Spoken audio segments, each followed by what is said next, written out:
Hi നമസ്തേ. ഹേമ വ്ളോഗിലേക്ക് എല്ലാ കൂട്ടുകാർക്കും സ്വാഗതം. എല്ലാവരും സപ്പോർട്ട് ചെയ്യണേ, സബ്സ്ക്രൈബ് ചെയ്ത് ലൈക്ക് ചെയ്ത് നല്ല കമൻറ്റുകൾ ഇട്ട് പ്രോത്സാഹനം നൽകണേ. ഇന്ന് പ്രഭാത ഭക്ഷണം നെയ്പുട്ടാണ്. എങ്ങനെ പോഷക സമൃദ്ധമാക്കാം എന്നതാണ് നോക്കുന്നത്. ഇത് റൈസ് പൗഡർ, നെയ്യ്, ഉപ്പും തേങ്ങാപ്പാലും ചേർത്ത് കുഴച്ച് വെച്ചതാണ്. സോക്ക് ചെയ്തതാ, അല്പനേരം പൊത്തി വയ്ക്കുക.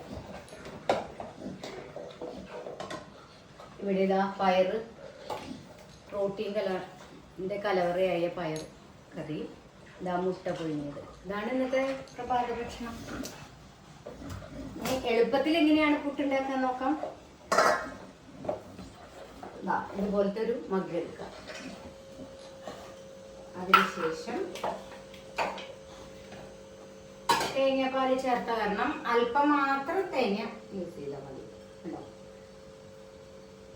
അതിനുശേഷം അല്പം ചോളം ആൻഡ് റൈസ് പൗഡർ ആണ്. നെയ്യും തേങ്ങാപ്പാലും ചേർത്ത കാരണം വളരെ റിച്ച് പുട്ടാണ്. കണ്ടോ? പുട്ട് റെഡി. എത്ര ഈസി ആയിട്ട് പുട്ടുണ്ടാക്കാൻ പറ്റും.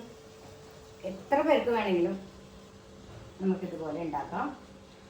ഗ്യാസും ചെലവില്ല.